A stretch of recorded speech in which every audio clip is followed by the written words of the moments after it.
There's a lot of them that are hard. I don't like it. It's so freaking hard. Y'all are making my job difficult. Sometimes life is hard, Heather Dorff. Yeah, no, it's fine. It's not bad. It's just like, fuck, there's just so much.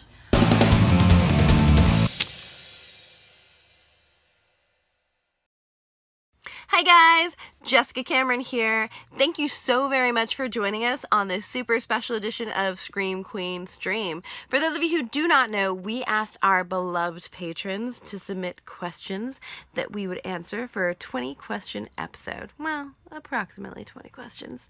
So this is the result of that. And if you're not with us on Patreon, then why don't you join us? The link is down below. And if you are first time here, then you should definitely come and subscribe. It'll be super fun, I promise. And if you like this video, give it a thumbs up because it really helps us and it actually does matter. Next order of business, I did answer these questions with my bestie Heather Dorff. However, unfortunately, being the tech-savvy genius that I'm not, I screwed up the videotape, which means we are doing the first 3 questions separate, and then we will come together for the rest of the questions, as you will see later on in the video. Thank you to everyone who participated. We appreciate it. Hey guys, Heather Dorff here, and as Jess mentioned to you, so sorry, we did film the intro, but it got messed up, so now me and Jess are filming the first 3 questions from Matthew Solomon's solo. You'll notice I'm in something different. That's because I started my laundry after Jess left, so I don't have the t-shirt. So yeah, sorry about the outfit change, sorry about the weird intro, but here we go. So Matthew's first question was, when it comes to horror, is there anything that you consider off limits, too extreme or excessive? So anything that's like exploitative, that's just there for the sake of being there, I'm not a huge fan of. If it isn't like explained in the story kind of thing, if it doesn't make sense, then I don't love it. It can be totally gruesome, it can be torture porn, it can be manipulative and whatever it may be, but it just has to fit in the story and be well thought out. As long as it's that, I am down. No. I mean, I love extreme horror, and the only thing that I would think would be too much would be something along the lines of a snuff film, which I don't consider to be a film so much as it is a realistic, or well, an actual real act of violence, and therefore I think it does not have a place on film. So for number 2, I always love film recommendations from people in film, and I absolutely loved one of Jess's last suggestions, Eat. Any other films that you two highly recommend? So yes, if you have not seen Bastard by Paul Robeson and Patrick Young, see that. Spring by Justin Benson is also awesome. I also highly suggest on the higher end is 10 Cloverfield Lane. I watched that recently and thought it was really good. It wasn't what I expected. It has a great twist at the end. It's also very intense and disturbing. So I recommend that, and that's it for right now. Well, first and foremost, thank you so very much for watching Eat.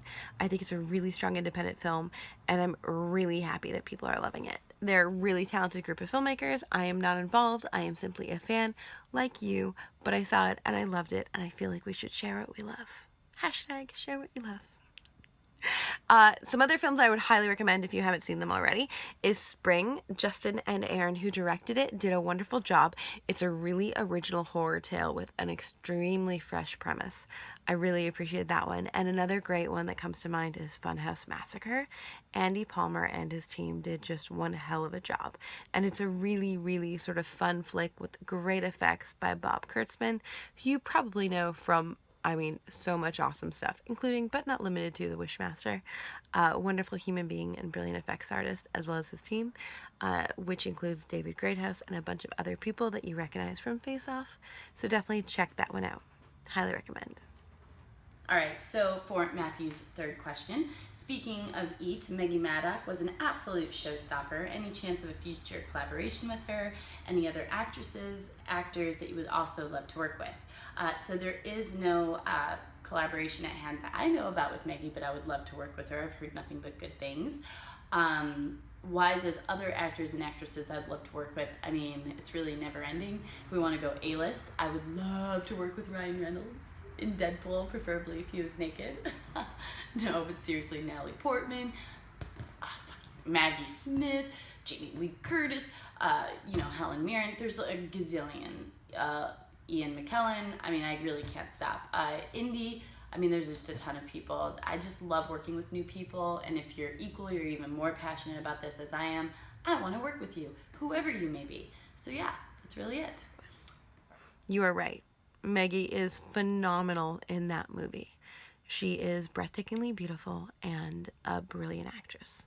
I would love to work with her in any capacity, either as an actress or as a director. And for the record, if I have any role that she ever wants to do, it's hers whenever she wants it. I don't have anything immediately coming up because everything I have that's coming up that's locked is already cast. But as soon as I have the opportunity to cast that lady, I absolutely will. And if you are involved in independent film as a producer or director, I cannot encourage you enough to read this girl. She's so talented and beautiful and just really, really special. Not to mention a great human being, which, let's be honest, equally important to being a good actress, in my opinions. And when I promote actors and actresses, which you will see I'm very selective, I usually try to make sure that they are also a good human being, because they just need to be, or else they're toxic to a film set. I know that from personal experience. As far as any other actors and actresses that I'd love to work with, obviously aside from Meggie, who I have professed my undying love for, working with on screen, there's so many I think that are really, really talented. Ariel Brackfeld, who is a brilliant performer and a wonderful person, is somebody I really look forward to working with. You obviously know that I work with Heather every time, but every time I work with her, she blows me away. And I am so thankful not only to consider her a friend, but just to know her and get to work with her, because she's truly just one of those really special performers who takes on a role and blows the mind of everybody on every single film set. And then, so, you know, we working in the B-movie world, there's so many people that I want to work with on that level, as far as like, oh, they do B-movies. But some of them that immediately comes to mind is, of course, Alex Esso, who I think is a brilliant performer, as well as Michael Eklund. He's breathtaking in everything he does. He does do mainstream as well. And the list could literally go on. We're really lucky that we are in a world right now where there's so many talented independent actors looking for work. It's great. All right, so our next question is from Paul Yan, whatever. I'm bad with names. Okay, horror covers many things: revenge films, torture porn, supernatural hauntings, slasher flicks, etc. What is the one genre of horror you feel you would never do? There's no genre of horror I will never do.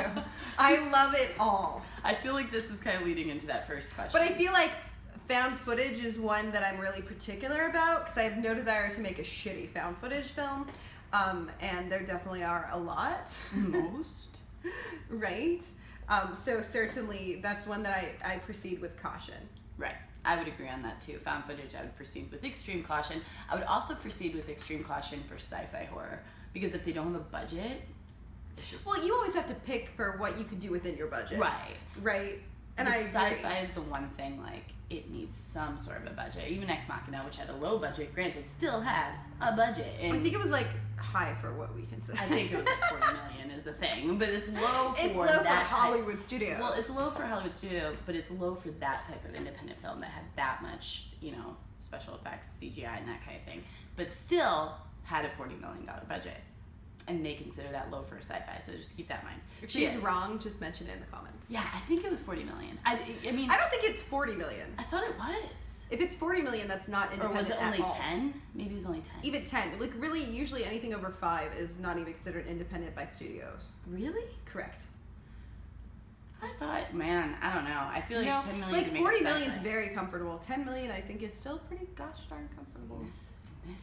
Trust me, I think $1 million. It's like, I could make a hell of a film and give me $1 million. I love it. She's made a short. Yeah. And she's like, give me $1 million. I'll make a hell of a film. You can make you did a good short. Yes, but still, that was with no money. Like, give me $1 million, I can make something really Someone comfortable. just give her $1 million. But not sci-fi. I still wouldn't do sci-fi even on $1 million, I don't think. I totally would.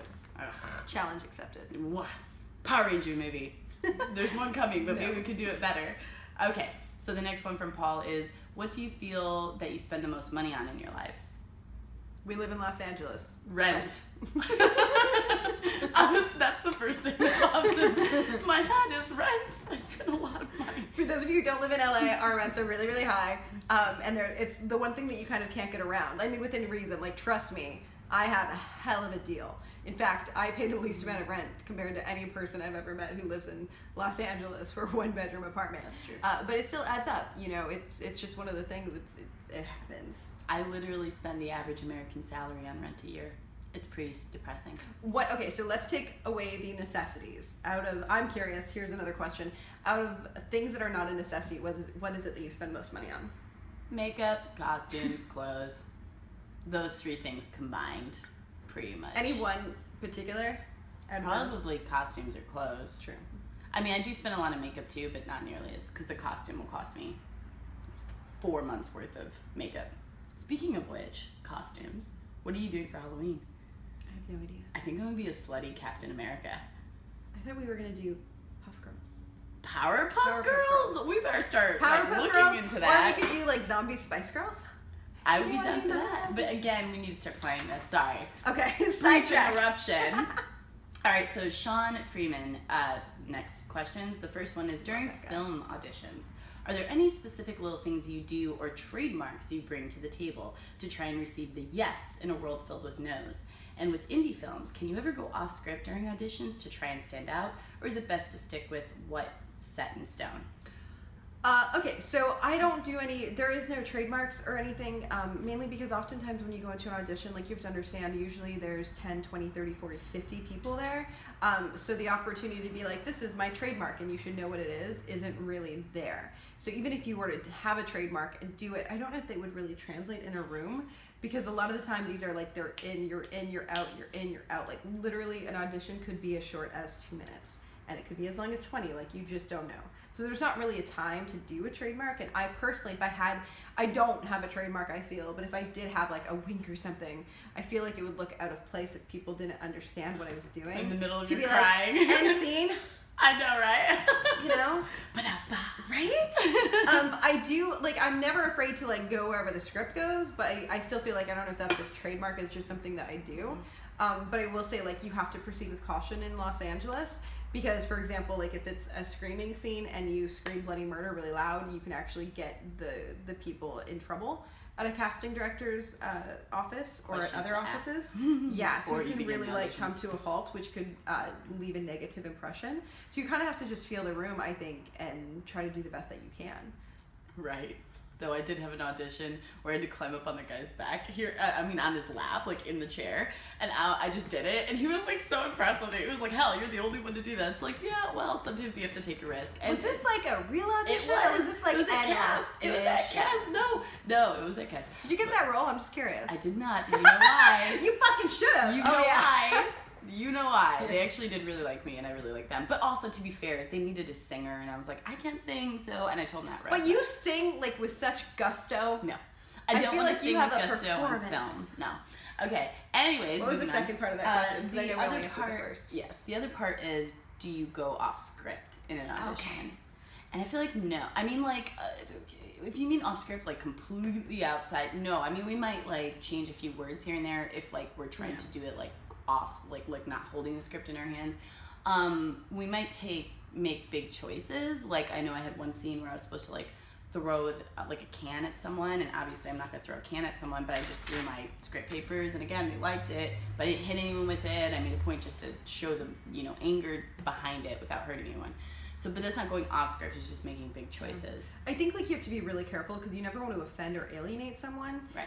And so, just so you guys know, commercial audition you can. And commercials need to be memorized verbatim. So, the needs to be the. Like, you literally cannot change a word because they've passed through legal, and they're typically looking for people who can do the lines exactly every time.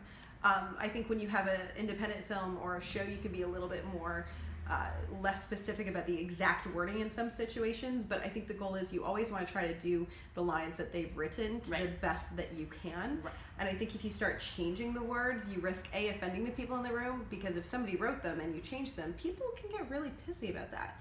And then also you risk changing the intention or like their vision. And I think the best thing an actor can do is be the solution. So you walk into the room and their problem is they have this role they need to cast. And the best thing you can do is be that solution. So if you walk into the room and you do something they're not expecting, you might not be bad, you could actually be great, but still not be the solution to the problem they're trying to solve. And I think that that can be really confusing. So I always say just like do the absolute best that you can. And I do think like within improv, like today, I did an audition today and they were like, now it's improv. You are your character, we want to see you like taking a selfie, and your mom's like, what are you doing? And you're clearly trying to take a sexy selfie. And I was like, okay, and I happen to have a selfie light. Surprise. So like in the scene, I got that and they're like, what? That's amazing. And I was like, I know, I feel like she would have a selfie light. Yes. And they're like, yes, she definitely would. Carry on. Right. Doing little things like that, though, that's what can make people remember you, too. You know? But it was done in character. It wasn't me being like, how can I stand out? Right. It was in character. Makes This sense. is what my character would do. So I think that mindset of doing the right thing for the role, for the project, for the character is the good mindset to have, not what can I do to stand out? Because I think that's just, if you're doing something just to stand out, it's going to feel misplaced. Right. And again, help you not be that solution. And then you're in your head. Like, the best thing you can do is go in there and do the best you can. That's really all there is to it. And half the time your acting has nothing to do with why you don't get a role. It's because it went to the director's cousin's sister. I mean, I don't know about half, but certainly sometimes. Sometimes. But I'm just saying, all you can do is the best you can, but definitely don't go crazy off script. That can be bad. All right, so the second one from Shawn is, besides straight horror films, both horror comedy and musical horror seem to be the most popular subgenres. What combination of genres would you love to combine for a future project? Horror sci-fi. I just said that, and I totally agree. I would love to do horror sci-fi. Well, we also don't have any musical, like anything ever. And horror comedy I do love, and I actually have a really dark script called Inheritance that I do want to make at some point. That's a really dark, like think in the tone of Very Bad Things. But I think horror comedy gives me severe anxiety because it's just, you have to hit all the beats right for a horror film, and then you have to hit all of the comedic points as well.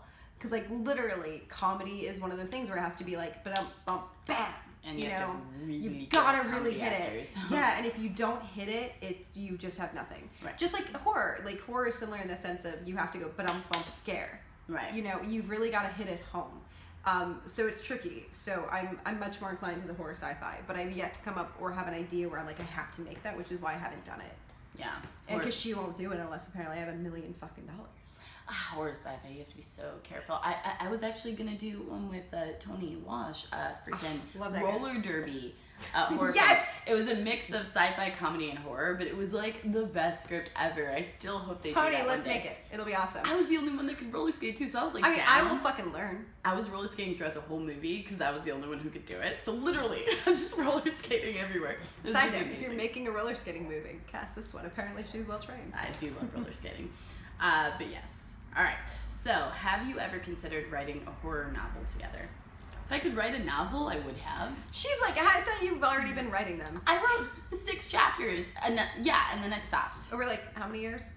No. Actually, this was over the last year. But the thing is, I also wrote another novel in which I wrote like 6 chapters a couple years ago and then stopped. So I basically cannot. The thing is, I'm that person that gets on a whim and does something, right? And I love it for that like short amount of time, and then I'm just done. And I mean, this is like with everything, like eating certain types of chocolate, drinking certain types of drinks. Acting and me are the two things that have lasted more than 6 weeks. Right, I agree. That's the same thing for me. It's like acting is my thing. Don't get me wrong, I do love to write, but the thing is, I'm such a perfectionist that it's like a vicious cycle for me. I start reading it over and I'm like this and I change it, and then I spend literally 6 months working on 6 chapters and I just get overwhelmed. So I don't personally, no horror novels for us. I can't write. Like, I mean, I co-write all the time, and I could do scripts, but I think a novel is a much different beast.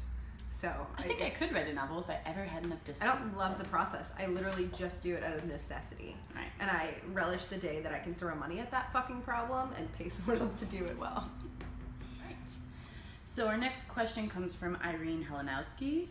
First one is, out of all the movies out now or TV shows on the air, which one would you most want to be in, and in what role and why? Buffy!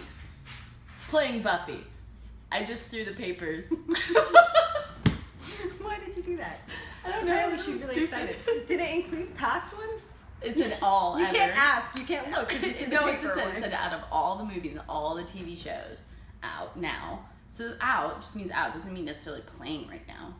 Like what role and what movie or what fucking project, and just answer. Buffy, I would be Buffy. I would slay. I would make the hell out with Spike. I would love it every day. Turn back time, give me Buffy. Was Damn it movie and TV? Just the TV. Just TV. I could have skipped the movie only because she didn't continue on to the show for reasons. So I feel like if I was in that movie, I wouldn't have continued on the show for reasons. Movie, I would have been Scarlet Witch in the Marvel universe. Stereotypical. Yep.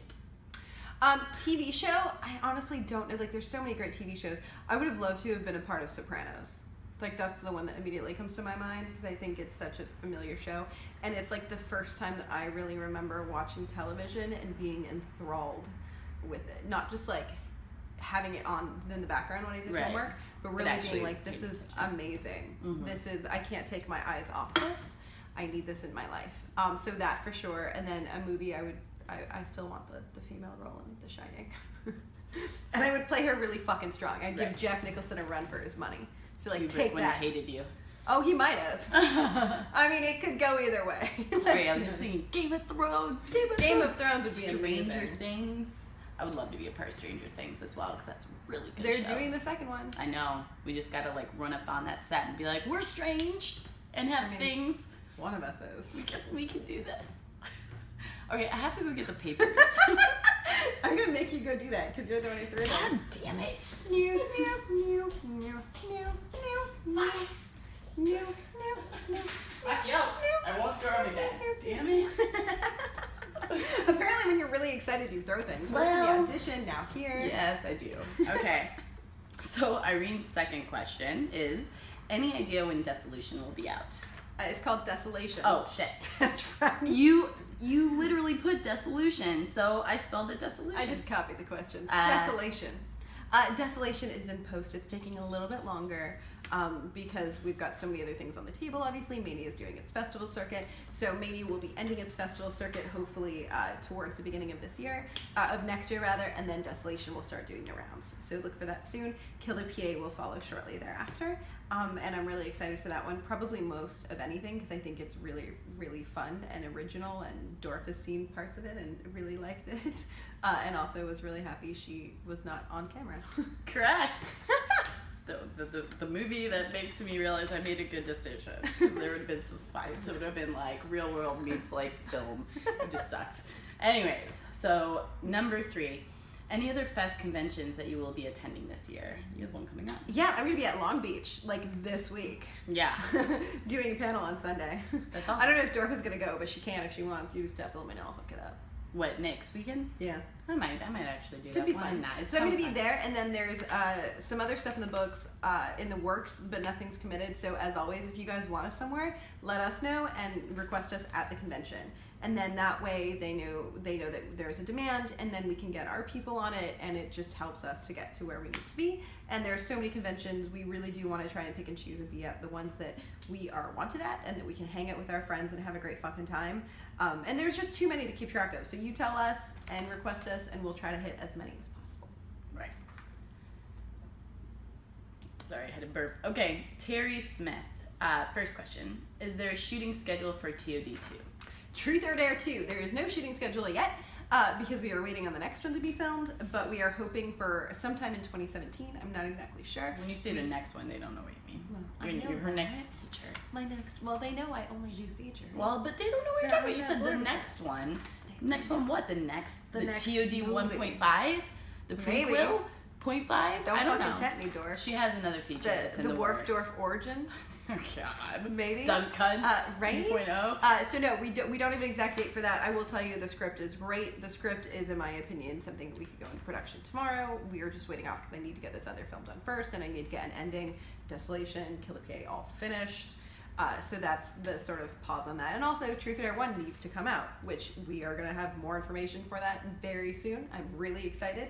It's been a hell of a journey, but I'm really excited that we have a wonderful company working with us to make sure that the release in America is uncut, unedited, and not filtered, which is something I've had to fight for a lot, and I'm really excited for that. And I'm gonna make this chick be in Truth or Dare too. So I know you're like, how does that make sense? It will. I promise.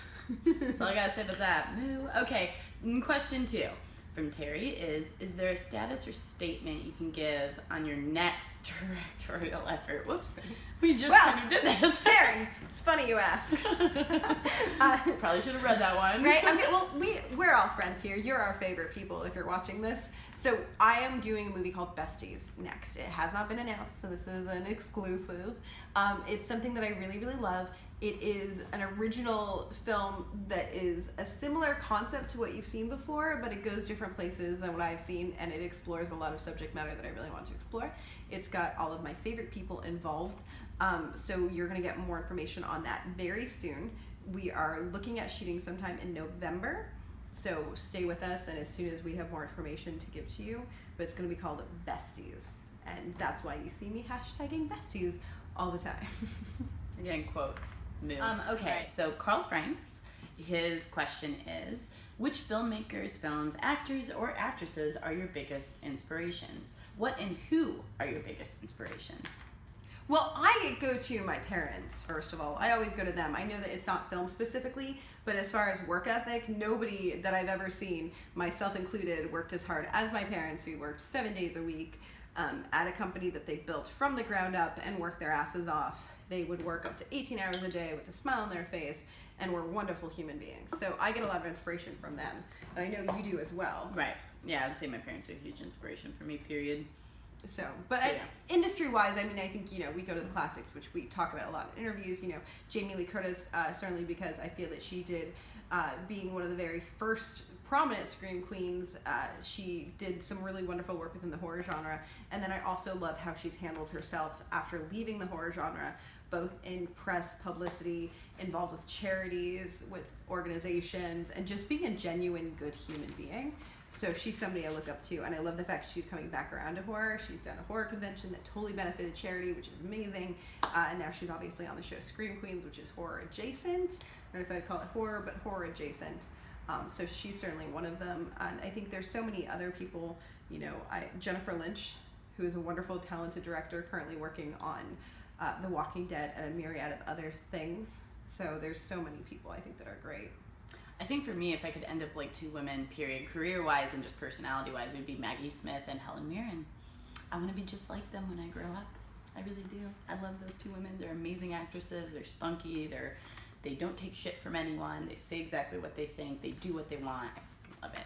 I love strong. Like you, but older. But older. Yeah. I just want to be exactly like that when I'm older. So those two are probably my two, like, acting, film, women, whatever. Yeah. All right, moving on. Karl, number 2. Which film, given the chance, would be your dream project to remake? What, if anything, would you do different to the original? Solo, 120 Days of Sodom.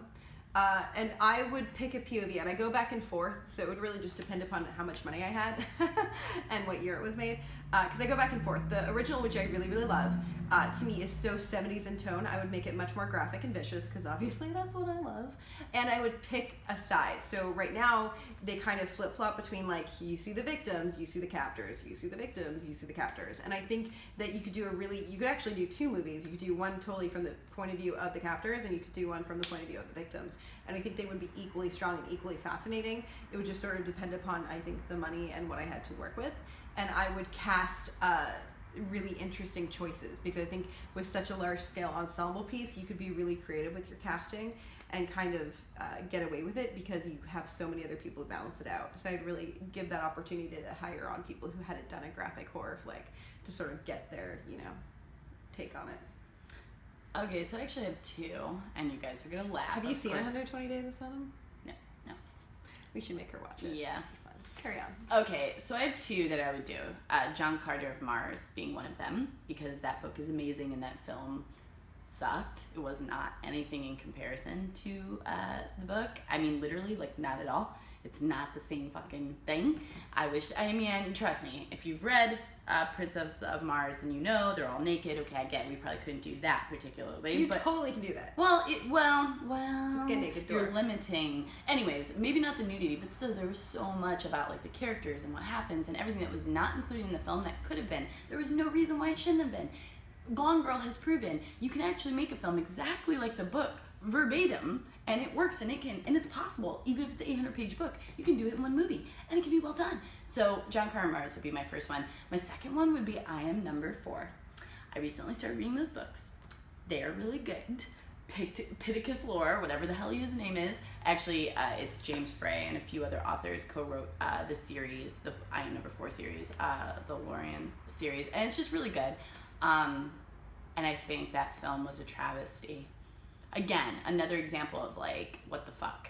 What, did you even look at the book when you made the script, or did you just fucking, what did you do? Anyways. I didn't see it. Well, yeah, I mean, I'm a huge reader. I read a lot, and yes, I read a lot of sci-fi, young adult, new adult, you know, whatever you can think of, a lot of fantasy stuff. So yeah, those would be my two. Well, if you're gonna pick two, I'm gonna also say The Shining for my second one, because I'd How love are to you gonna see. remake Because The I Shining? would have like It's a really Kubrick. no. Believe me, I know. You should have remade something. It's I amazing. feel like the female lead though is Who weak, cares, and though? I It's feel like when you give a strong female lead, it's gonna give such a different. It's gonna be still a different Kubrick. film. I Can't still remake feel like Kubrick film. I feel like you could with a strong female lead. Fuck that. And have a completely Kubrick different is movie. speaking to and you. it's Stephen King. You better do a lot of acid and talk to him and have him like come I into the talked director. to Steven. I'd be like, "Yo, Steven, let's talk about this. That you didn't like this remake, so let's figure this out, man." I did love the original. That being said, if you put a gun to my head, it'd be my number two. Anyways, so from Morris Umali, right? Yeah. That's how you say his last You're name? not gonna get $200 million to remake John Carpenter of Mars or whatever. You don't even need that. It was so bad. I'm just saying, it's all. It just sucks. I'm just saying, if I could, if given the chance. But the thing is, though, I would never try to remake a classic. In my personal opinion, I hate when people do that. I get it. The lead actress was shit, but at the end of the day, it's still a really good film. I wouldn't remake Silence of the Lambs. In my mind, I want to see the movie where the female lead gives him a run for his money. Which That's is really because you're strong. biased. I mean, yeah, I know it does suck. I've never been able to understand why he hired Olive from Popeye to play the lead in anything. I like her. She was amazing as Olive in Popeye. And that's it. Okay, anyways, moving on. So this is Morris's question. So you're at the supermarket. What 2 items do you buy to freak out the cashier? 2 lonely items sitting there on the conveyor belt, slowly making their way to the cashier as they contemplate what you have planned. Tampons and bleach. Pantyhose and duct tape. Pantyhose, really? Yeah, why not? They'll question it. It has to be late at night. It has to be like absurdly late at night when you buy these things too, because then they make even less sense. To be fair, I got questioned the other day when I was buying 3 bouncy balls at midnight from Walmart, and that's all I had in my cart. And they were like, "Why are you at Walmart at midnight buying 3 bouncy balls?" They literally, people stopped to ask me this. I would have answered just be like light bulb. I know, they just Like answered something that real doesn't make sense. Car True. ignition. I don't know.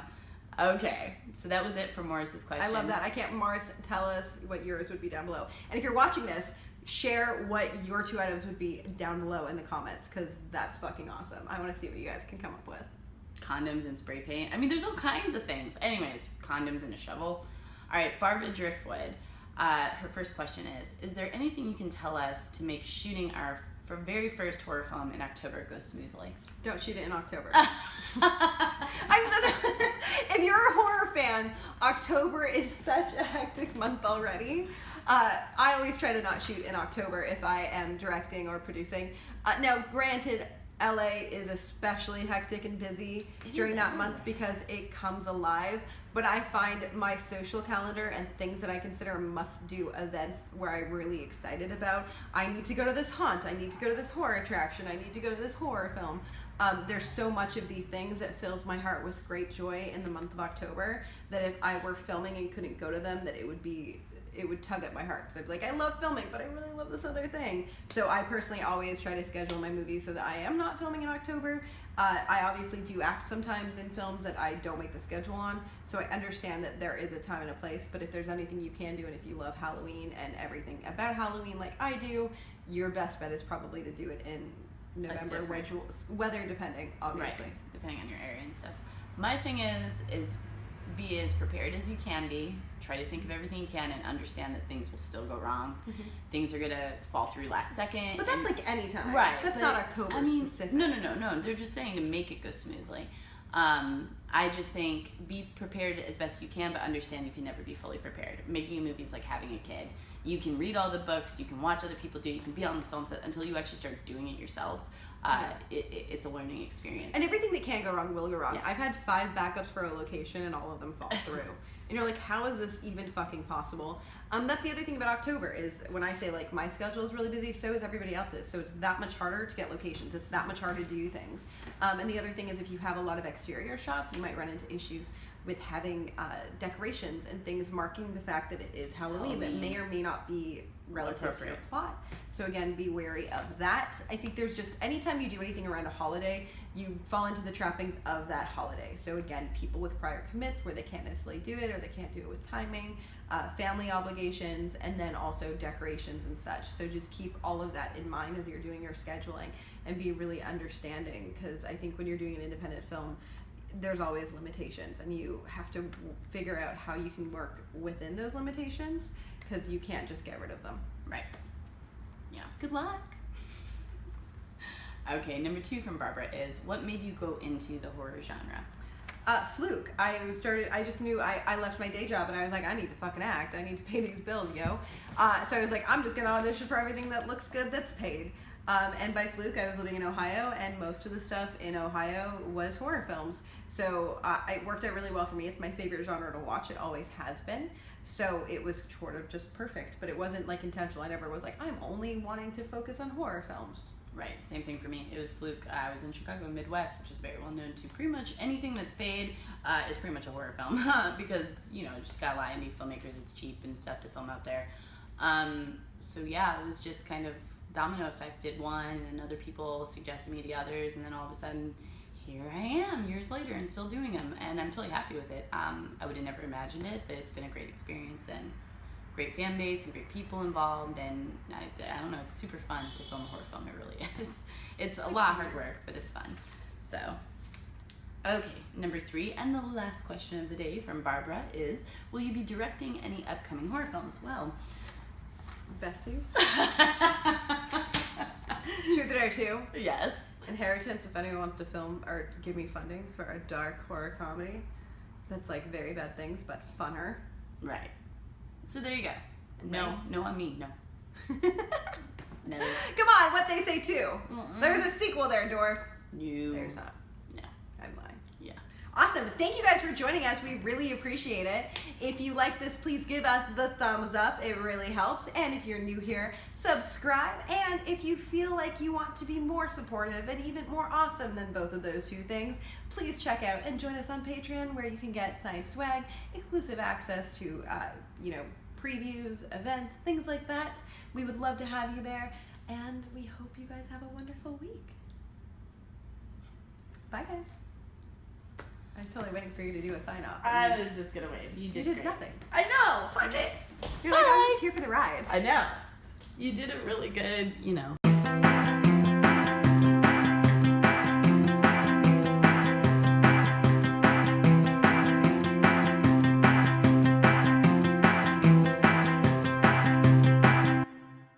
Thank you so much for checking out Scream Queen Stream. We hope you loved it as much as we do. If you want to see more of our videos, check out our YouTube page. And while you're there, how about you subscribe? You want to see more? Just tweet us.